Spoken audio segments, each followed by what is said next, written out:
The golden age of Star Wars is here. We're getting more Star Wars this year than the last few years combined. Mandalorian, Bad Batch, Jedi Survivor, Skeleton Crew, and Ahsoka. But what is coming next for the franchise after these and Andor Season 2 and Star Wars Acolyte? We have some interesting theories, and it's all sparked by something you wouldn't expect. Welcome to Star Wars Uplink, your place for everything Star Wars gaming, the TV shows, and the movies. Each week we dive deep into two topics from the galaxy far, far away. Jedi Survivor has some insane changes as well as a delay, and we have some sad news around future Obi Wan Kenobi Season 2. Just you reconsider playing that message for him. So the big news that we got around Jedi Survivor is the delay. They have delayed it until April 28th, which I believe is about 6 weeks or so. This is the quote. For the last 3 years, the Jedi team here at Respawn has poured its collective heart and soul into Star Wars Survivor. And we are proud to say the next chapter of the tale is content complete. We are now focused entirely on the final stage, bug fixes to enhance performance, stability, polish, and most importantly, the player experience. Jedi Survivor is a direct response to the feedback from our community, delivering expansive destinations to explore, evolve combat and traversal, and of course, the continuation of Cal and BD's story. Making this game has truly made us a better team. In order for the team to hit the Respawn quality bar, provide the team the time they need, and achieve the level of polish our fans deserve, we have added 6 crucial weeks to our release schedule. Star Wars Jedi Survivor will now launch globally on April 28th. This, I think, is good. Hey, Stormtrooper. Yeah, you. Make sure that you head over to Apple Podcasts or Spotify and leave us a rating or review. Helps us out a ton. I love Jedi Fallen Order. Such a fun game. But my gosh, the first experience I had playing with it was incredibly buggy. It was the minute it dropped, and within the first 30 minutes, I'd already fallen through the maps probably 2 times. Whoa. Yes, and that just continued throughout the first 10 hours of the game that I played. I would randomly, just walk into something and then just fall deeply into the no man's land that is underneath the map. Yikes. So I'm definitely all for this. The Respawn team uses Unreal Engine, which they've been doing for the majority. I think all of their games have been in Unreal Engine. But Unreal Engine 4 specifically has some weirdness when it comes to these kinds of things. There is quite a bit of possibility that there will be bugs, and I would rather them work on this, fix it, and delay the game than just release it and have it drop with all of these issues. We've always kind of said that on here. Yeah.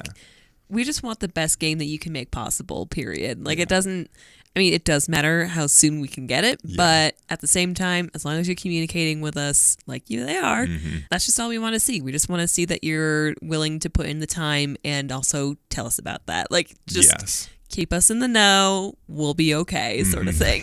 We've got other games to play. Yes. We're okay. And I think most importantly, too, is we'll have Mandalorian during that time frame, so Mandalorian, it's a great time to be a Star Wars fan, but my gosh, is it very difficult to cover all the things that are Star Wars that are coming out, because I think it's Bad Batch will finish, Bad Batch will continue on, Mandalorian will start, and Bad Batch will finish a couple episodes into The Mandalorian. Selfishly, I'm glad they delayed it because I have a bunch of things on my plate in terms of content creation as well as projects for other people.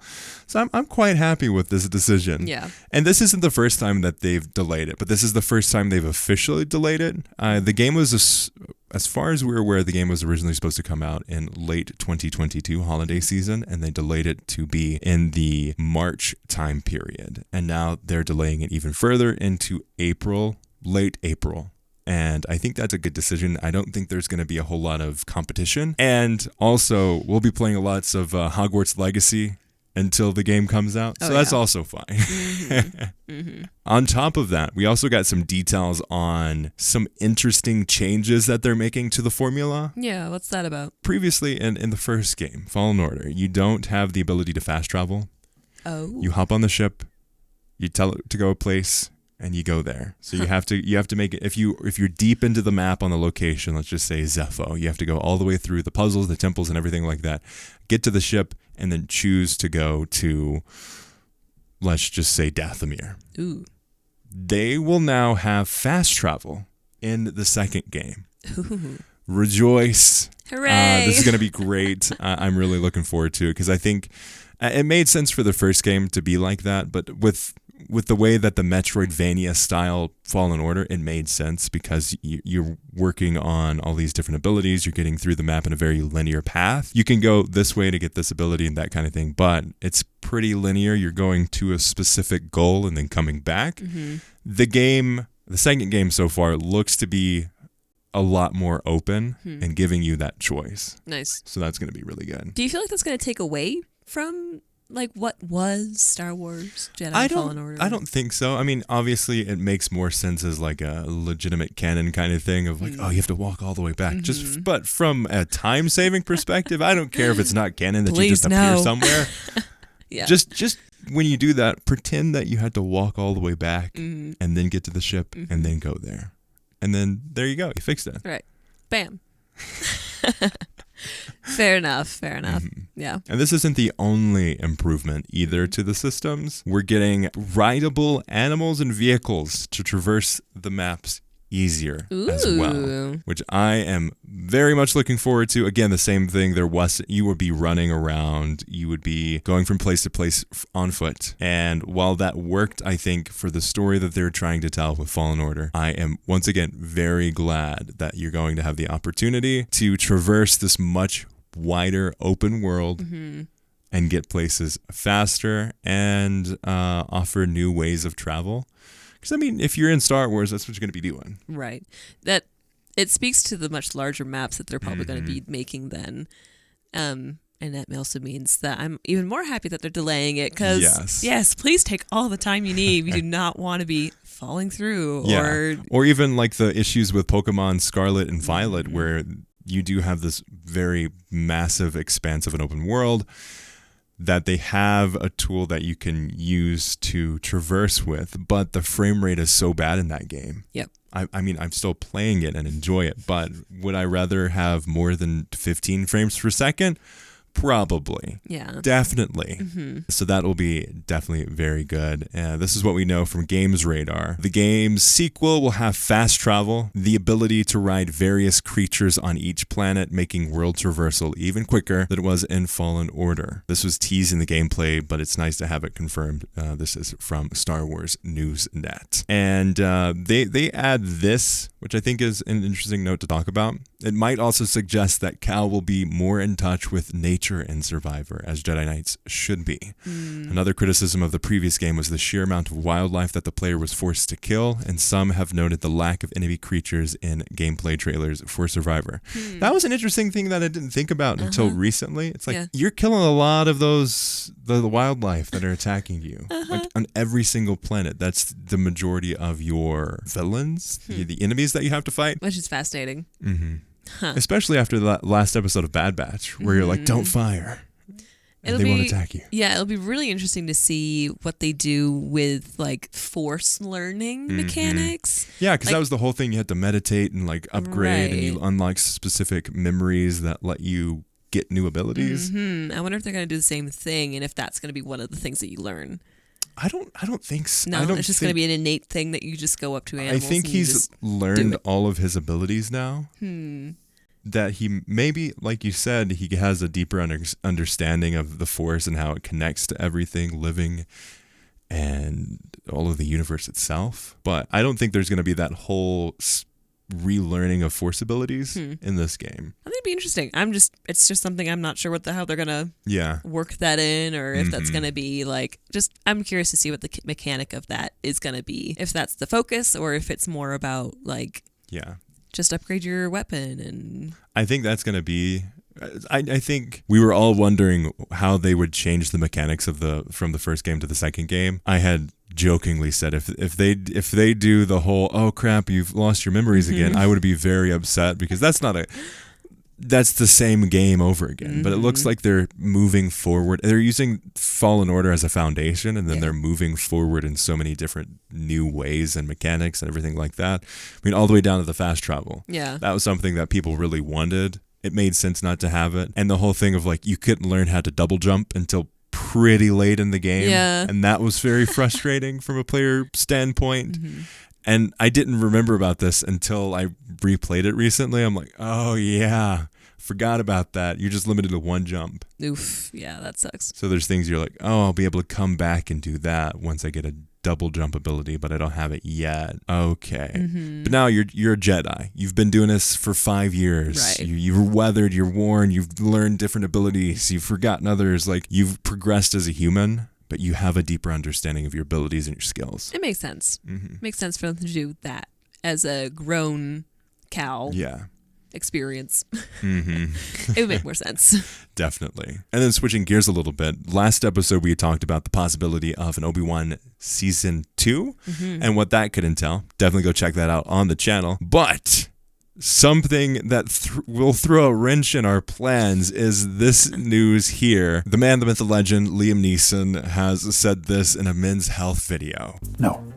Star Wars, no. As much as I admire them, there's just so many of them now. They're like, so I've lost track, unfortunately. But there's too many of them. And that was a big crux of like what it could be in a season 2 of Obi-Wan. That would be really awesome. Would be Obi-Wan. Like Obi-Wan and Qui-Gon learning together, Qui-Gon teaching him how he became like one with the Force and could use that in the future and all that fun stuff. I think that's like the most interesting direction that Obi-Wan season 2 could go, because they set it up perfectly. It's like, oh man, they gave us all that. But the interesting thing is he did confirm that he wouldn't be an Obi-Wan, and was. Yeah. So he's not a very trusted source for Star Wars there. points. Yeah. Either he's very much under the Disney thumb of like, don't say anything, we're keeping you under lock and key sort of thing. Yeah. Or he's just really flat out just being like, no. Should be interesting. I kind of get the feeling that they're not going to have him back. Yeah. I don't know. It's a sad, sad day, but So I think if they were going to have him to a bigger extent, obviously you'd want it for the first one because it makes so much sense to have that. But also they set it up perfectly. Or they could have Liam Neeson's son, who he did the voice for young Qui-Gon in Tales of the Jedi. that's true. So there is a bit of that experience there. Yeah. He's done voiceover work too for Star Wars. If they use his voice and then do even a deep fake, because we clearly have seen that they are not. That's true. They do that with freaking above Luke all the time. That. Not that we like it, but there's possibilities still for a Qui-Gon to be in there. Maybe not Liam Neeson though. Unfortunately. Oh man, Liam! Just imagine Liam Neeson, Obi-Wan. That'd be so fun. I would love that. Chef's kiss would have been amazing. Do you think that's the right story to tell? If Liam Neeson's like, no, what's the next step that you should do when you're looking at Obi-Wan thing?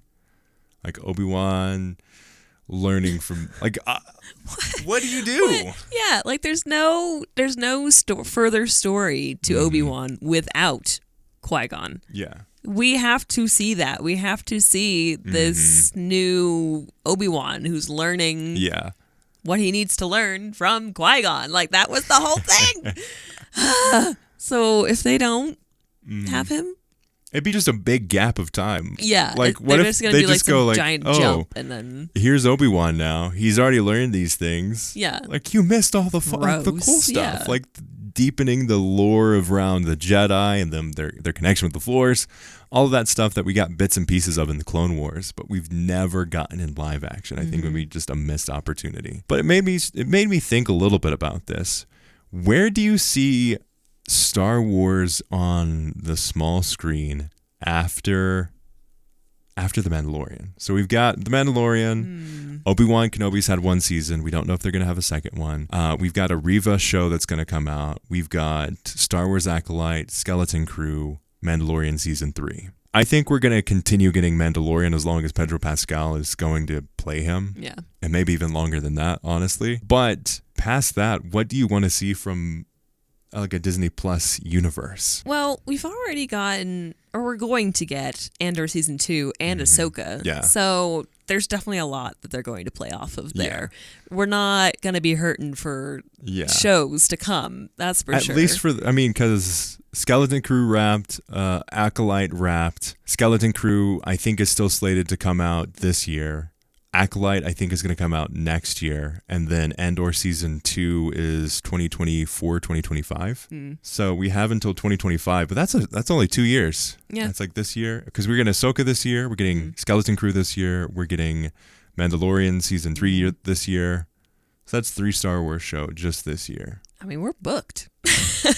But like, can always have that's more, a short but- amount of time, a lot of Star Wars. But what do you do after that? Especially, I mean, Bob Iger he set up a plan for Disney Plus to have a lot more of that expansion into the TV shows and putting some big money behind the TV shows. But he's also been pulling that back now after it didn't quite work so much through the pandemic. Well, no doubt they're going to have more characters in these shows to spin off of. Mm-hmm. I mean, that just seems to be like the thing that they like to do. And if not, then they'll have a lot more just world to play in. Yeah.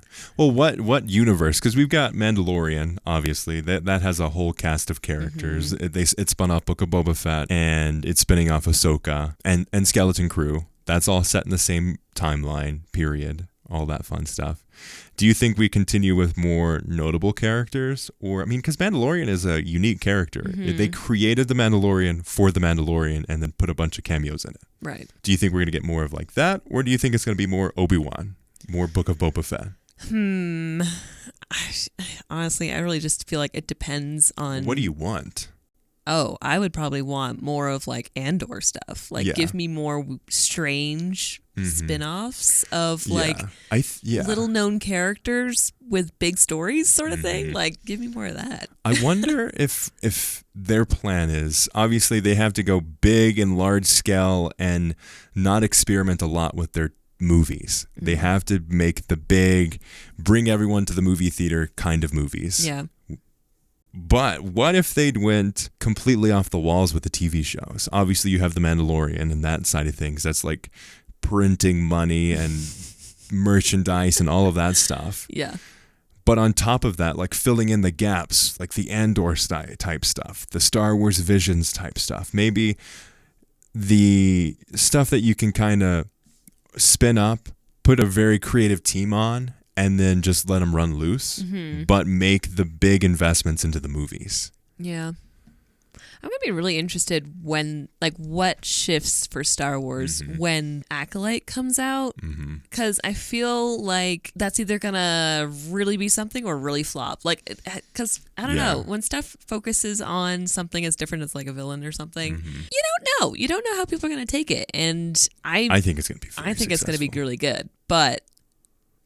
There is always that doubt. Right. And Bob Iger has said that he wants more Star Wars movies, which it makes sense. If you look at like the most revenue for movies, Star Wars is in there like 2 or 3 times in the top 10. So they make money. Yeah. Do you think that... Okay, so we've gotten Clone Wars, and they've made a movie off of Clone Wars. Yeah. Do you think they're going to make a movie off of any of these TV shows? No. I think Mandalorian could show up in the movies somehow. Ahsoka could show up in the movies somehow. Andor has a movie. True. I don't think so. I don't think that we're going to see any movies from the TV show stuff because they're so small scale.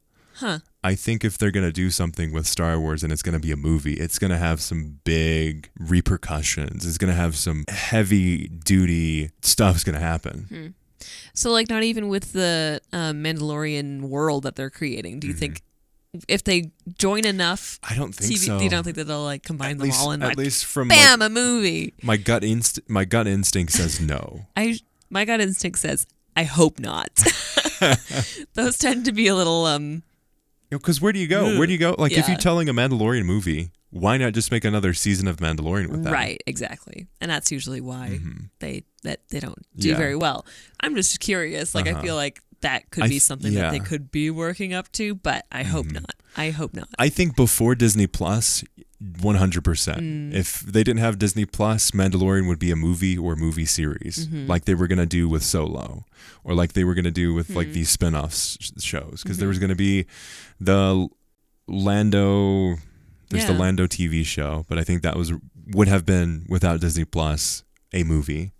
You have Obi Wan was supposed to be a movie. Yeah. You had in their original plan main Skywalker saga, character-driven movie. And I think all of the character-driven stuff is going to go to the TV shows, and all of the main line, they're going to set up a new string of characters, or they're going to have a continuation after Rise of Skywalker. I don't think we're going to get those experimental stuff until maybe Rian Johnson's trilogy, if that ever happens, where he just goes in a completely different timeline, because I think that was going to be during like the Knights of the Old Republic kind of stuff. Yeah.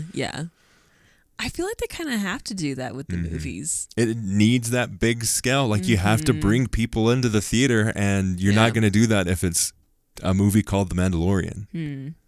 You can do it on a TV show and be very successful. But the scale that it would need for a Star Wars movie, I don't think that works. I could be wrong. Yeah. But I think with how much they're putting on the idea of more Star Wars movies, I don't think that they're going to be all about the, let's tell like a really interesting rom-com Star Wars movie. Yeah, no. No, you're not going to make Andor and it be a movie. It could be. Basically, those 3-episode arcs are mini movies, or longer than movies if you watch them all back to back. But the timeline, too, because you're going to only come out with a mainline Star Wars movie really every 2 to 3 years to be very successful with it, to make it an event, to bring people in. Yep. And you're not going to pour hundreds of millions of dollars to make $10 million in profit. That's at least my thought on it. So I think you can get a lot more of those TV shows out. But you need to say, hey, we're going to make this movie and we know it's going to bring us money. Right. Yeah. That's why they keep on making Marvel movies. And they do more of the experimental stuff, or they did more of the experimental stuff on the small screen with Disney Plus. Yeah. So going back to what do you think is next? Do you have any thoughts? I think we're going to see a doubling down of the Mandalorian verse. I think we're going to see more of the Ahsoka, Mandalorian, Skeleton Crew type bits of work, because I think they know those will be successful. Skeleton Crew, I think, is going to be successful because it will tie into Ahsoka in some way. It's my theory, at least. And I think that the movies are going to be these larger, big events, and we're going to see fewer and fewer Andors than we would like. Yeah. I think we may get an Andor type show. It did really well, both like review wise and pretty well viewership wise. And I think it's going to be a slow burn, because Rogue One wasn't a massive hit, but it has become everyone's favorite Star Wars movie in the Disney period. After the fact. Anytime I've asked someone, hey, what's your favorite Star Wars movie? And they're like, well, it's either going to be the original trilogy movie or it's going to be Rogue One. That's true. And I think we may see maybe every 5 years something like Andor. Yeah. And I think right now we're going to get that with Andor Season 1 and Andor Season 2 and Star Wars Acolyte. Those are very unique ideas set in their own specific timelines. But I think above all else, the thing I want them to do the most is do a live action something set during Order 66 or the Clone Wars period. We're getting it with Bad Batch. Yeah. We're getting it with the video game series, but we have not gotten anything prequel era in the live action movie or TV. That's true. You think they're going to do that? I hope so. Oh, okay. It makes sense. Like, the amount of prequel fans and prequel apologists is so massive. I could totally see that happening. Or maybe they set up a movie or a trilogy of movies or something like that around Darth Vader and Palpatine, Lords of the Sith, or I think something that could also be successful is just set up early on in the timeline, around the KOTOR, around the High Republic era, do something that is pretty interesting, create a new character, new trio of characters or whatever, make a bad guy, and do something interesting there. But with that, thank you all so much for listening to this episode. Let us know your thoughts. What is going to happen after Andor, after all of the TV shows that we know for sure what's going to be next. Let us know your theories. As always, thanks for watching. You can listen to the podcast wherever you find podcasts, watch it on YouTube. And hey, we would very much appreciate if you left us a review on Spotify or Apple Podcasts. Helps us out a ton. As always, thanks for listening, and may the Force be with you.